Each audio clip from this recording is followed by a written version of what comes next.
नमस्कार दोस्तों, स्वागत है आपका डरावनी डायरी चैनल पर। दोस्तों, आप सबने जो प्यार इस चैनल को दिया है उसके लिए आपका तहे दिल से शुक्रिया। आज हम उन प्यारे लोगों के नाम से इस कहानी को शुरू करेंगे जिन्होंने अपने प्यारे कमेंट किए हैं। उन सबके के नाम इस तरह है: सुमन निषाद उत्तर प्रदेश से, नदीन अख्तर वेस्ट बंगाल से, पूनम देवी सोनीपत से, निशान लाहौरिया, वासी हैदर, महक सलमानी, मनीष जैन, मोहम्मद हनीफ रहमान, रेनू मुरजानी, राम कुमार पासवान। दोस्तों, आप सभी का बहुत बहुत धन्यवाद। दोस्तों, आप हमें यह भी बता सकते हैं कि आप अगली कहानी किस विषय पर सुनना चाहते हैं। मैं पूरी कोशिश करूंगा कि आपके द्वारा सुझाए गए विषयों पर कोई कहानी बनाऊं। तो चलिए दोस्तों, शुरू करते हैं आज की कहानी। ये जो कहानी मैं आपको सुनाने जा रहा हूं, ये किसी आम प्रेम कहानी जैसी नहीं है। ये एक ऐसे प्रेम की दास्तान है जो कभी पूरा नहीं हो सका। एक ऐसी चाहत की कहानी है जो श्राप बन गई, और एक ऐसी सृजन की गाथा है जो विनाश में बदल गई। आप अगर इस चैनल पर नए हैं तो इसे सब्सक्राइब कर लें ताकि ऐसी अनसुनी कहानियां आपसे छूटे नहीं। और हां, कहानी खत्म होने पर मुझे जरूर बताइएगा कि कैसी लगी और आप इसे किस शहर से सुन रहे हैं। तो चलिए शुरू करते हैं। सदियों पहले की बात है, जब हिमालय की वो घाटियां आज की तरह पर्यटकों से नहीं बल्कि साधु संतों और तांत्रिकों से भरी रहती थीं। उन्हीं घाटियों में जहां बर्फ की चादरें पहाड़ों को ढके रहती थीं और रात के अंधेरे में सिर्फ जंगली जानवरों की आवाजें गूंजती थीं, वहां एक जादूगर रहता था। उसका नाम था तंत्रेश्वर। अब आप सोच रहे होंगे कि ये तंत्रेश्वर कोई साधारण साधु या बाबा रहा होगा, है ना? पर नहीं दोस्तों, ये कोई मामूली आदमी नहीं था। तंत्रेश्वर ने अपनी पूरी जिंदगी तंत्र मंत्र और काले जादू की विद्याओं में लगा दी थी। लोग कहते थे कि वो मौसम को बदल सकता था, जानवरों से बात कर सकता था और यहां तक कि मुर्दों को भी जिंदा कर सकता था। पर इन सब शक्तियों के बावजूद उसके दिल में एक खालीपन था, एक ऐसी तन्हाई जो किसी भी जादू से दूर नहीं हो रही थी। देखिए, ताकत और सिद्धियां तो बहुत कुछ दे सकती हैं, पर इंसान के दिल की वो प्यास, वो तड़प, वो अकेलापन, वो कोई जादू नहीं मिटा सकता। तंत्रेश्वर के पास सब कुछ था, पर किसी का साथ नहीं था। रात के अंधेरे में जब वो अपनी कुटिया में अकेला होता तो उसे लगता कि ये सब शक्तियां किस काम की, जब साथ देने के लिए कोई नहीं। धीरे धीरे उसके मन में एक विचार आया। उसने सोचा, अगर मैं मृत्यु को हरा सकता हूं, प्रकृति को वश में कर सकता हूं, तो क्यों ना अपने लिए एक साथी बना लूं। पर वो कोई साधारण साथी नहीं चाहता था। उसे ऐसी स्त्री चाहिए थी जो पूर्ण हो, जिसमें कोई कमी ना हो, जो उसके मन की हर बात समझे, जो कभी उसे धोखा न दे, और सबसे बड़ी बात, जो कभी मरे नहीं। सोचिए जरा, अगर आप किसी को अपने मन मुताबिक बना सकें तो कैसा होगा? शुरू में तो बहुत अच्छा लगेगा, है ना? पर क्या सच में ऐसा प्यार कहलाएगा? जो चीज हमें दी न जाए बल्कि हमने खुद बनाई हो, क्या उसमें वो एहसास होगा? पर तंत्रेश्वर इन सब सवालों से परे था। उसे बस अपनी मनचाही चीज चाहिए थी। उसने तय किया कि वो अपनी सारी शक्तियों को एक जगह इकट्ठा करेगा और एक ऐसी स्त्री को जन्म देगा जो सिर्फ उसके लिए हो। अमरत्व नहीं बल्कि पूर्णता, यही उसकी तलाश थी। वो एक ऐसा रूप चाहता था जो उसके मन की कल्पना से जन्मा हो, जिसमें न कोई छल हो, न झूठ, न मृत्यु का डर।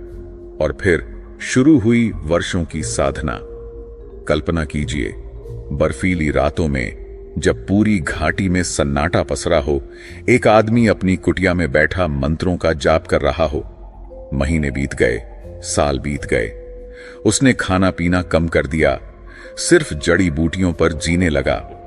उसकी आंखें धंस गईं, शरीर कमजोर हो गया, पर उसका इरादा और मजबूत होता गया। एक दिन अमावस्या की रात थी। आसमान में बादल छाए थे और हवा में एक अजीब सी ठंडक थी। तंत्रेश्वर अपनी कुटिया से बाहर निकला। उसने अपने आसपास एक गोला बनाया और उसमें अजीब से निशान बनाने लगा, वो निशान जो आम इंसान की समझ से परे थे। फिर उसने अपने हाथों से जमीन की मिट्टी उठाई। वो मिट्टी कोई साधारण मिट्टी नहीं थी, वो हिमालय की उस पवित्र भूमि की मिट्टी थी जहां कभी महान ऋषि मुनि तपस्या करते थे। उसने मिट्टी को अपनी हथेलियों में समेटा, आंखें बंद की और गहरी सांस ली। फिर उसने ऐसे मंत्र पढ़ने शुरू किए जो शायद सदियों से किसी ने नहीं पढ़े थे। उसकी आवाज धीरे धीरे तेज होती गई और हवा में एक अजीब सी ऊर्जा महसूस होने लगी। पेड़ के पत्ते तेजी से हिलने लगे, हालांकि हवा नहीं चल रही थी। जमीन हल्के हल्के कांपने लगी और फिर तंत्रेश्वर ने अपनी पूरी ताकत से कहा, हे पृथ्वी, मुझे ऐसा रूप दे जो मेरी आत्मा का अंश बने। मैं तुझसे एक साथी मांगता हूं जो मेरे मन की कल्पना से जन्मी हो। मंत्रों के कंपन से वो मिट्टी जो उसकी हथेलियों में थी कांपने लगी। देखिए, ये कोई फिल्म का सीन नहीं है जहां धुआं उठे और अचानक कोई प्रकट हो जाए। असल में जो हुआ वो और भी अजीब था और डरावना भी। वो मिट्टी धीरे धीरे उसकी हथेलियों से फिसलकर जमीन पर गिरी और वहां एक छोटा सा ढेर बन गई। फिर वो ढेर बढ़ने लगा, आकार लेने लगा। पहले हाथ बने, फिर पैर, फिर शरीर और आखिर में चेहरा। पूरी प्रक्रिया में शायद घंटों लग गए और तंत्रेश्वर वहीं खड़ा बिना पलक झपकाए अपनी सृष्टि को जन्म लेते देख रहा था। और जब वो रूप पूरा बना तो तंत्रेश्वर की सांसें थम गईं। उसके सामने एक ऐसी स्त्री खड़ी थी जो शब्दों में बयान नहीं की जा सकती। उसकी त्वचा ऐसी चमक रही थी जैसे चांदनी रात में चांदी चमकती है।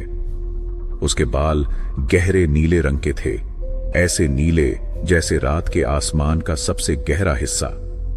पर सबसे अजीब और आकर्षक थीं उसकी आंखें। उन आंखों में एक ऐसा खिंचाव था जो अदृश्य था पर महसूस होता था। वो स्त्री धीरे धीरे उठी, अपने आसपास देखा और फिर तंत्रेश्वर की तरफ मुस्कुराई। वो मुस्कान किसी जीवित इंसान की नहीं लग रही थी। उसमें कोई गर्माहट नहीं थी, बस एक खोखलापन था। और फिर उसने बोला, उसकी आवाज ऐसी थी जैसे हवा पत्तियों से बात कर रही हो। मैं हूं मंत्र कन्या, तुम्हारे मंत्रों से जन्मी। तुमने मुझे बुलाया और मैं आ गई। तंत्रेश्वर के चेहरे पर एक अजीब सा भाव आया। वो खुशी और डर के बीच में कहीं था। उसने जो चाहा था वो उसे मिल गया था, पर कहीं ना कहीं उसे लग रहा था कि कुछ तो गड़बड़ है। पर उस वक्त उसने इस एहसास को दबा दिया। उसने सोचा, ये तो मेरी ही रचना है, मुझे क्यों डरना चाहिए। पर दोस्तों, अक्सर हमारी खुद की बनाई हुई चीजें ही हमारे लिए सबसे खतरनाक साबित होती हैं। और तंत्रेश्वर को अभी ये नहीं पता था कि उसने अपने हाथों से अपनी मौत को जन्म दिया है।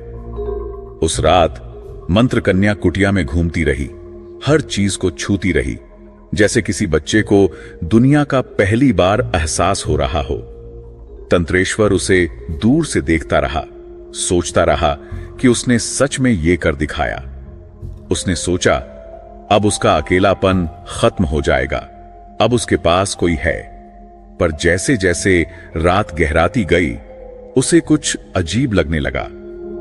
मंत्र कन्या की हर हरकत यांत्रिक लग रही थी, जैसे कोई कठपुतली चल रही हो। वो बोल तो रही थी, पर उसकी बातों में कोई भावना नहीं थी। वो मुस्कुरा तो रही थी, पर उसकी मुस्कान में कोई खुशी नहीं थी। और सबसे बड़ी बात, जब तंत्रेश्वर उसके पास जाने लगा तो उसे एक अजीब सी ठंडक महसूस हुई, ऐसी ठंडक जो हड्डियों तक पहुंच जाए। वो रुक गया और उसके मन में पहली बार यह सवाल आया, क्या मैंने सही किया? पर अब तो बहुत देर हो चुकी थी। मंत्र कन्या इस दुनिया में आ चुकी थी और अब उसे वापस भेजना इतना आसान नहीं था।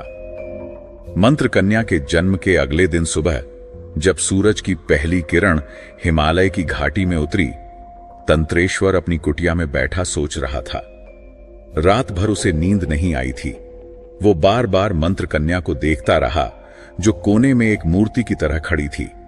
हां दोस्तों, वो सो नहीं रही थी, बस खड़ी थी, आंखें खुली, सांस चल रही थी, पर कोई हरकत नहीं। सुबह होते ही तंत्रेश्वर ने सोचा कि अब वो उसके पास जाएगा, उससे बात करेगा, शायद उसे छू भी सके। आखिर उसने उसे बनाया था तो वो उसकी ही तो थी। पर जैसे ही उसने अपना हाथ आगे बढ़ाया और मंत्र कन्या के कंधे को छूने की कोशिश की, कुछ ऐसा हुआ जो उसने कभी सोचा भी नहीं था। जैसे ही उसकी उंगलियां उसकी त्वचा को छुईं, तंत्रेश्वर को लगा जैसे उसके हाथ में आग लग गई हो।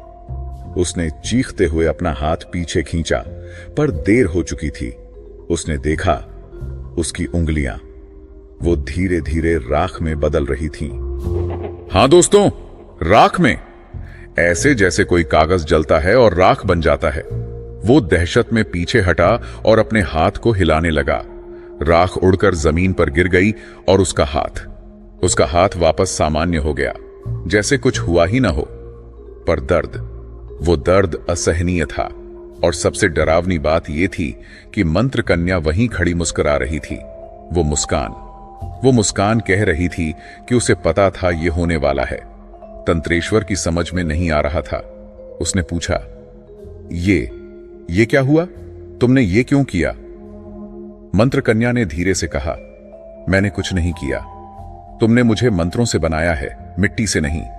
मैं कोई साधारण स्त्री नहीं हूं। मैं तुम्हारी इच्छा से जन्मी हूं, पर मैं तुम्हारी नहीं हूं। मैं किसी की नहीं हूं। उसकी बातें सुनकर तंत्रेश्वर को पहली बार एहसास हुआ कि उसने कितनी बड़ी गलती की है। उसने सोचा था कि वो किसी को बना सकता है, पर उसे यह नहीं पता था कि जो चीज हम बनाते हैं वो हमेशा हमारे वश में नहीं रहती। और फिर अचानक मंत्र कन्या गायब हो गई। हां दोस्तों, बिल्कुल गायब। एक पल वो वहां खड़ी थी और अगले ही पल वो हवा में घुल गई। तंत्रेश्वर घबरा गया। उसने चारों तरफ देखा, कुटिया के हर कोने में देखा, पर वो कहीं नहीं थी।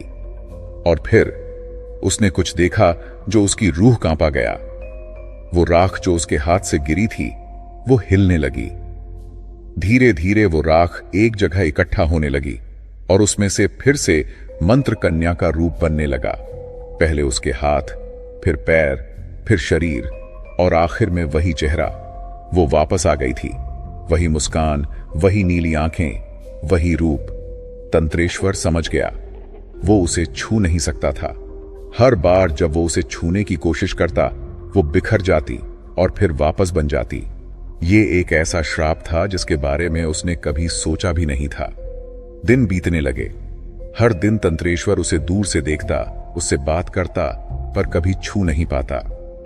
और ये दूरी, ये अधूरापन उसे अंदर ही अंदर खाए जा रहा था।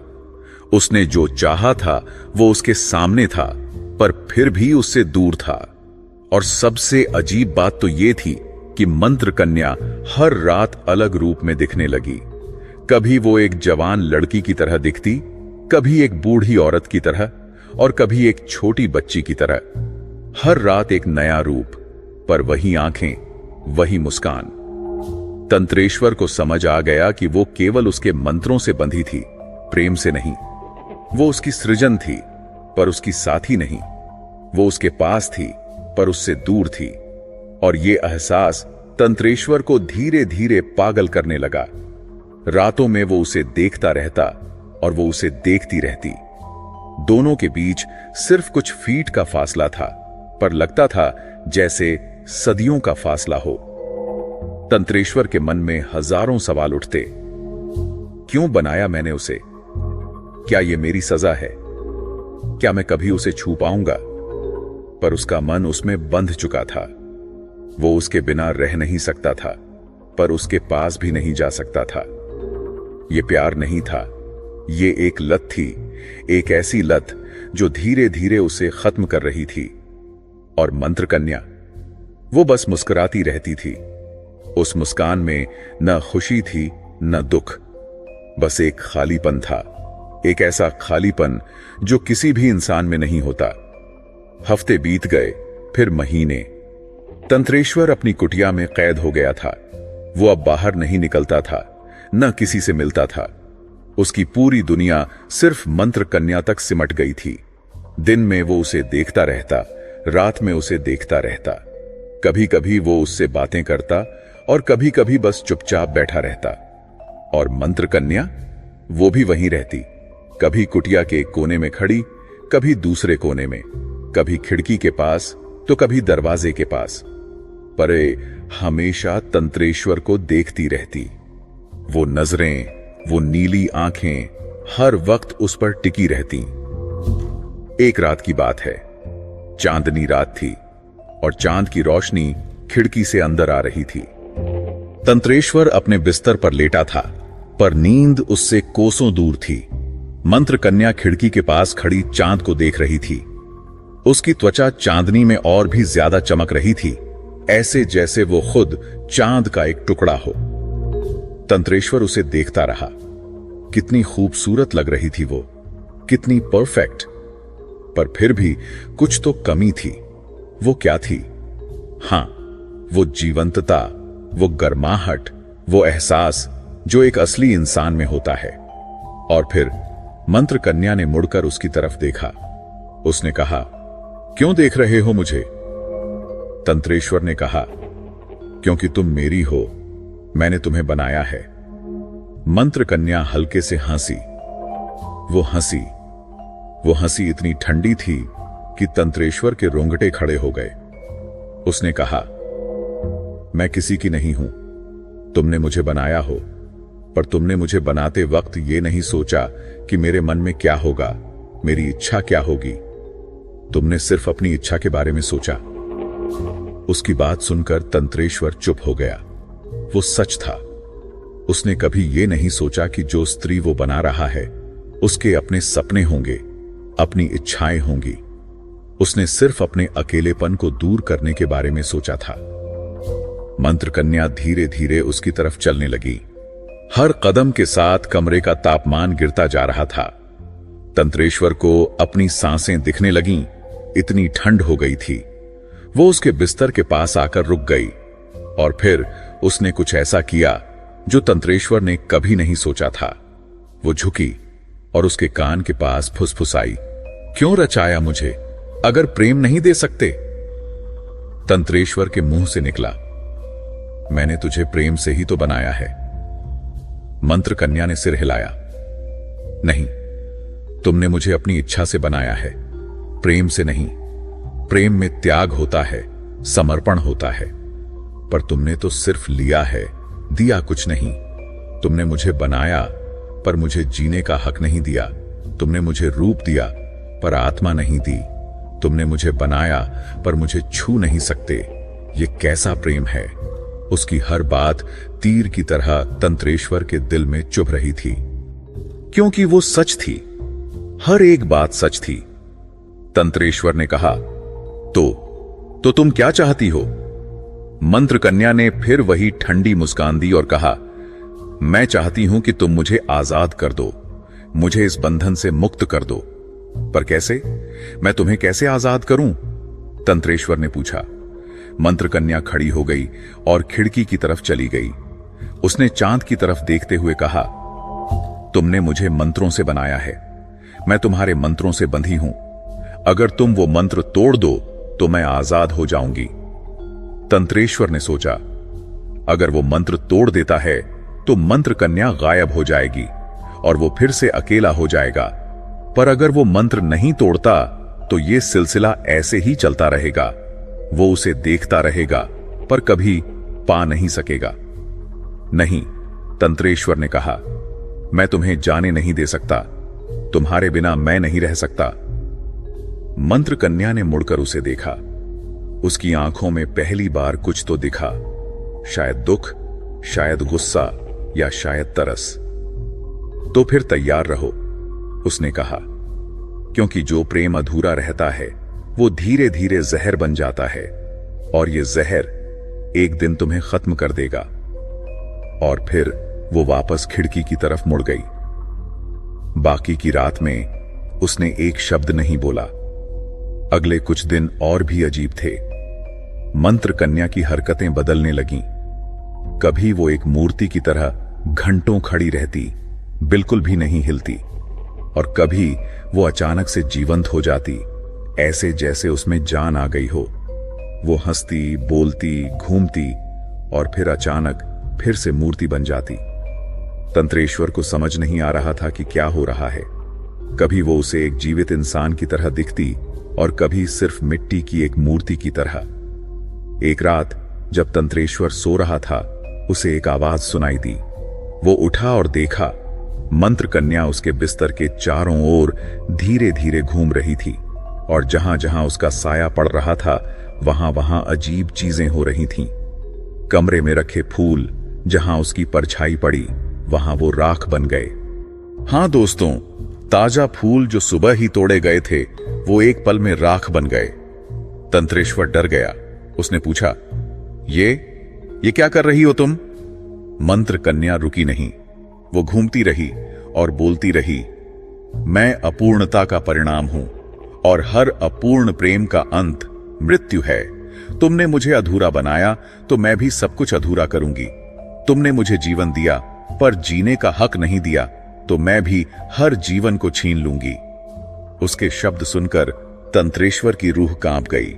उसे समझ आ गया कि उसने एक ऐसी शक्ति को जन्म दिया है जो अब उसके काबू में नहीं है। और वो मंत्र कन्या, वो अब भी घूम रही थी चारों ओर, धीरे धीरे एक मौत का नृत्य करती हुई। हफ्ते बीतते गए। तंत्रेश्वर की हालत दिन ब दिन खराब होती जा रही थी। उसके बाल सफेद हो गए थे, चेहरे पर झुर्रियां पड़ गई थीं और वो हमेशा थका हुआ रहता था, जबकि उसकी उम्र तो अभी ज्यादा नहीं थी, शायद 30-35 साल की, पर वो दिखता था 60 साल के बूढ़े की तरह। और मंत्र कन्या, वो हर दिन और ताकतवर होती जा रही थी। उसका रूप और भी चमकदार हो गया था, उसकी आंखें और भी तेज हो गई थीं। ऐसे लग रहा था जैसे वो तंत्रेश्वर की जिंदगी को चूस रही हो और खुद मजबूत होती जा रही हो। तंत्रेश्वर ने कई बार उसे रोकने की कोशिश की। उसने नए मंत्र पढ़े, नई विधियां आजमाई, पर कुछ काम नहीं आया। मंत्र कन्या अब उसके काबू में नहीं थी। वो एक आजाद शक्ति बन चुकी थी। और फिर आई अमावस्या की वो रात जो तंत्रेश्वर की जिंदगी की आखिरी रात साबित होने वाली थी। अमावस्या की रात, जब आसमान में चांद नहीं होता, जब अंधेरा सबसे गहरा होता है, तब काले जादू की शक्तियां सबसे ज्यादा मजबूत होती हैं। तंत्रेश्वर को यह पता था। उसे यह भी पता था कि आज की रात मंत्र कन्या कुछ करने वाली है। शाम ढलते ही कुटिया में एक अजीब सा सन्नाटा छा गया। हवा रुक गई, पक्षियों की आवाजें बंद हो गईं और एक भारी ठंडक पसर गई। तंत्रेश्वर अपनी जगह पर बैठा मंत्र जप कर रहा था।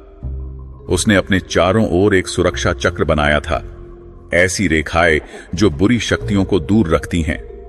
पर उसे नहीं पता था कि जिस शक्ति से वो लड़ रहा है वो उसी की बनाई हुई है और कोई भी मंत्र उसे नहीं रोक सकता। रात गहराने लगी और तब मंत्र कन्या प्रकट हुई, पर इस बार वो अलग थी। उसका रूप बदल चुका था। अब वो और भी डरावनी लग रही थी। उसकी त्वचा, जो पहले चांदनी की तरह चमकती थी, अब धुंधली हो गई थी। उसके बाल जो नीले थे अब काले हो गए थे और उसकी आंखें अब खाली थीं, जैसे दो गहरे गड्ढे हों। वो तंत्रेश्वर की तरफ बढ़ी, धीरे धीरे, एक एक कदम। तंत्रेश्वर ने जोर से मंत्र पढ़ना शुरू किया, अपनी पूरी ताकत से। पर मंत्र का कन्या रुकी नहीं। जैसे ही वो सुरक्षा चक्र के पास पहुंची, वो रेखाएं टूट गईं, बिल्कुल ऐसे जैसे कोई कागज जल जाए। तंत्रेश्वर की आंखें फटी की फटी रह गईं।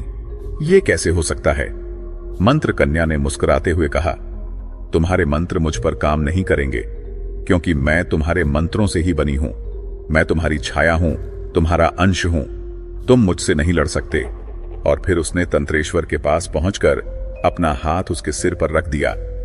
इस बार तंत्रेश्वर राख नहीं बना, पर कुछ और भयानक हुआ। उसकी आंखों से राख झरने लगी। हां दोस्तों, उसकी आंखों से आंसू नहीं, बल्कि राख बहने लगी, काली ठंडी राख। वो चीखना चाहता था पर आवाज नहीं निकल रही थी। वो भागना चाहता था पर पैर नहीं हिल रहे थे। मंत्र कन्या ने उसके कान में फुसफुसाया, अब तू मुझे नहीं बांध सकता, क्योंकि मैं तेरे भीतर हूं। मैं तेरे हर सांस में हूं, तेरे हर धड़कन में हूं। तूने मुझे बनाया था, अब मैं तुझे बनाऊंगी। और फिर शुरू हुआ वो भयानक बदलाव। तंत्रेश्वर का शरीर धीरे धीरे मिट्टी में बदलने लगा। पहले उसके हाथ, फिर पैर, फिर धड़। उसकी त्वचा दरकने लगी और भीतर से मिट्टी दिखने लगी। सबसे डरावनी बात तो यह थी कि उस मिट्टी में से धीरे धीरे मंत्र कन्या का चेहरा झांकने लगा। जैसे जैसे तंत्रेश्वर खत्म हो रहा था, वैसे वैसे मंत्र कन्या उसके शरीर में समाती जा रही थी। तंत्रेश्वर ने आखिरी बार बोलने की कोशिश की। उसके मुंह से सिर्फ इतना निकला, मैंने तुझे रचा था। और बस उसका शरीर पूरी तरह से मिट्टी बन गया और फिर वो मिट्टी राख में बदल गई। तंत्रेश्वर खत्म हो गया। वो जादूगर जो सोचता था कि वो प्रकृति को हरा सकता है, वो खुद प्रकृति का हिस्सा बन गया। और मंत्र कन्या, वो वहीं खड़ी थी, अब पहले से भी ज्यादा शक्तिशाली। उसने चारों तरफ देखा, कुटिया को देखा, और फिर धीरे धीरे वो भी गायब होने लगी। पहले उसके पैर, फिर शरीर और आखिर में उसका चेहरा। पर गायब होने से पहले उसकी आखिरी आवाज गूंजी, जिसने मुझे प्रेम से नहीं, अहंकार से रचा, मैं उसे अपने ही रूप में समा लूंगी। और फिर सब खत्म हो गया। कुटिया में सिर्फ सन्नाटा रह गया और राख का एक बड़ा ढेर। अगली सुबह जब सूरज की पहली किरण हिमालय की उस घाटी में पहुंची, तो गांव के कुछ लोगों ने देखा कि तंत्रेश्वर की कुटिया से धुआं नहीं उठ रहा है। आमतौर पर वो सुबह सुबह हवन किया करता था और उसका धुआं दूर से दिखता था, पर आज कुछ अलग था। कुछ बुजुर्ग ग्रामीणों ने सोचा कि चलो देख आते हैं। वो लोग पहाड़ी पर चढ़े और जब उस कुटिया के पास पहुंचे तो जो देखा वो उनकी समझ से परे था। पूरी कुटिया, अंदर बाहर, सब कुछ राख से ढका हुआ था। दीवारें, फर्श, छत, हर जगह काली राख की मोटी परत थी। ऐसा लग रहा था जैसे कोई बड़ा हवन हुआ हो, पर आग के कोई निशान नहीं थे। न कुछ जला था, न कहीं से धुआं आ रहा था। बस राख, हर जगह राख। और बीच में, उस राख के ढेर के बीच में एक मूर्ति खड़ी थी। एक अजीब सी मूर्ति, आधी पुरुष की तरह, आधी स्त्री की तरह। एक तरफ तंत्रेश्वर का चेहरा, दूसरी तरफ मंत्र कन्या का चेहरा। एक शरीर में दो रूप। गांव के लोग डर गए। उन्हें समझ नहीं आया कि ये क्या है। कुछ ने कहा कि ये कोई देवता की मूर्ति है, कुछ ने कहा कि ये कोई श्राप है, पर सभी एक बात पर सहमत थे, ये जगह शापित है। उन्होंने फैसला किया कि इस कुटिया को छोड़ दिया जाए। किसी ने उस मूर्ति को हटाने की हिम्मत नहीं की। वो वहीं रह गई, उसी राख के बीच में, सदियों के लिए। और फिर अजीब चीजें होने लगीं। लोग कहने लगे कि हर साल अमावस्या की रात उस कुटिया से एक स्त्री की आवाज आती है। वो आवाज गाती है, रोती है और कभी कभी चीखती है। जो भी उस आवाज को सुनता है वो हफ्तों तक परेशान रहता है। उसे बुरे सपने आते हैं, उसका मन भटकता रहता है। कुछ लोगों ने दावा किया कि उन्होंने उस रात उस मूर्ति को हिलते देखा है। कुछ ने कहा कि उन्होंने देखा कि मूर्ति के आंसू निकल रहे हैं, राख के आंसू। एक बार एक जवान लड़का जिज्ञासावश उस कुटिया में गया। अमावस्या की रात थी। वो अंदर गया, उस मूर्ति के पास गया और उसे छूने की कोशिश की। और फिर जो हुआ, अगली सुबह उसे गांव वाले पागल हालत में मिले। वो कुछ बोल नहीं रहा था, बस अपने हाथों को देखे जा रहा था और रो रहा था। बाद में पता चला कि उसके हाथ पर राख के निशान थे, ऐसे निशान जो कभी नहीं मिटे। सालों बीत गए, दशक बीत गए, पर वो मूर्ति वहीं खड़ी रही। बारिश हुई, बर्फ पड़ी, धूप निकली, पर उस मूर्ति पर कोई असर नहीं हुआ। वो वैसी की वैसी रही। और हर अमावस्या की रात वो आवाज जरूर आती, कभी धीमी, कभी तेज। वो आवाज कहती, जिसने मुझे प्रेम से नहीं, अहंकार से रचा, मैं उसे अपने ही रूप में संभालूंगी। जो भी मुझे बिना प्रेम के बनाने की कोशिश करेगा, मैं उसे भी अपने में मिला लूंगी। ये आवाज सिर्फ उस घाटी में नहीं, बल्कि दूर दूर तक सुनाई देती थी। और जो भी इसे सुनता, उसके मन में एक अजीब सा डर बैठ जाता। कुछ साल पहले की बात है। एक नौजवान कलाकार उस इलाके में आया।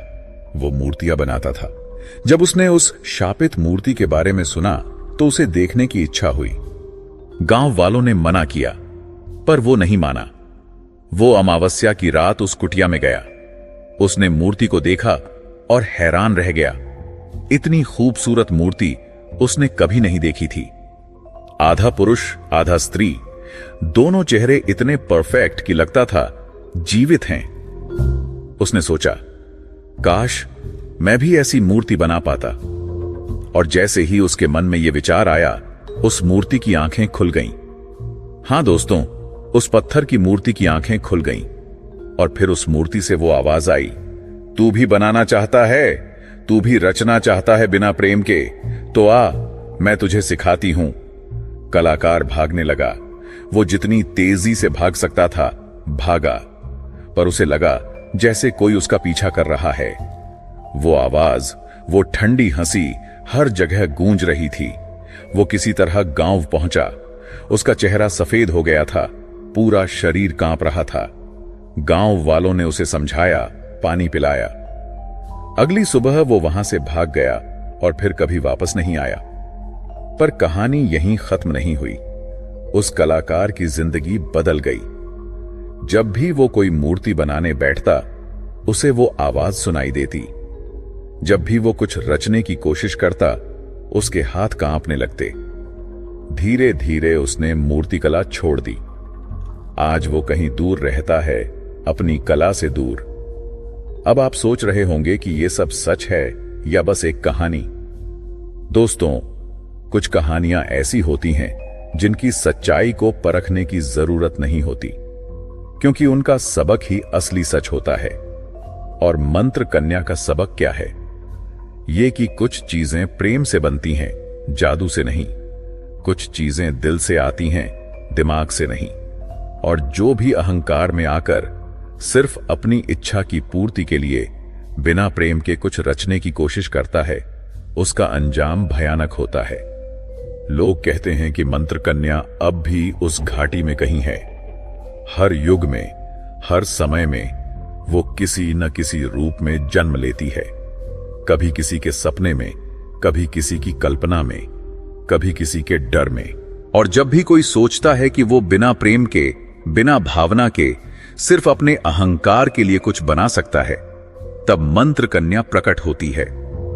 और वो उस व्यक्ति को वही सबक सिखाती है जो उसने तंत्रेश्वर को सिखाया था। कहते हैं, आज भी अगर आप हिमालय की उस घाटी में जाएं और अमावस्या की रात उस पुरानी कुटिया के पास खड़े हों, तो आपको वो आवाज सुनाई देगी, मैं अपूर्णता का परिणाम हूं और हर अपूर्ण प्रेम का अंत मृत्यु है। जिसने मुझे रचा, मैं उसे मिटा दूंगी। जो मुझे बांधेगा, मैं उसे तोड़ दूंगी, क्योंकि मैं हूं मंत्र कन्या। मैं हर युग में जन्म लूंगी और हर अहंकारी को सबक सिखाऊंगी। और वो मूर्ति, वो आज भी वहां खड़ी है। आधी तंत्रेश्वर, आधी मंत्र कन्या, दोनों एक ही शरीर में कैद सदियों तक। एक ऐसा शाप जो कभी खत्म नहीं होगा। कुछ लोग कहते हैं कि जब तक दुनिया में अहंकार है, जब तक लोग बिना प्रेम के रचने की कोशिश करेंगे, तब तक मंत्र कन्या का शाप जिंदा रहेगा। और हर बार, हर युग में जब कोई गलती करेगा, वो फिर से प्रकट होगी। तो दोस्तों, ये थी मंत्र कन्या की कहानी। एक ऐसे प्रेम की कहानी जो कभी पूरा नहीं हो सका। एक ऐसी रचना की कहानी जो रचयिता के लिए मौत बन गई। एक ऐसे अहंकार की कहानी जिसने खुद को ही खत्म कर दिया। अगर आपको यह कहानी पसंद आई हो तो कमेंट में जरूर बताइएगा। और हां, अपने शहर का नाम भी लिखिएगा ताकि मुझे पता चले कि यह कहानी कहां कहां पहुंच रही है। इस कहानी से हमें क्या सीख मिलती है? ये कि जीवन में कुछ भी पाने के लिए सिर्फ शक्ति या जादू काफी नहीं है। प्रेम, भावना और समर्पण, ये तीनों चीजें जरूरी हैं। अगर आप किसी को अपना बनाना चाहते हैं तो पहले उससे प्यार कीजिए। अगर आप कुछ रचना चाहते हैं तो पहले उसमें अपना दिल लगाइए, क्योंकि जो चीज दिल से नहीं बनती वो कभी पूरी नहीं होती। और जो प्रेम अधूरा रह जाता है वो सबसे बड़ा शाप बन जाता है। याद रखिए, हर रचना में रचयिता का दिल होना चाहिए, नहीं तो वो रचना रचयिता को ही खत्म कर देती है। तो मिलते हैं अगली कहानी में, एक नए रहस्य के साथ, एक नए डर के साथ।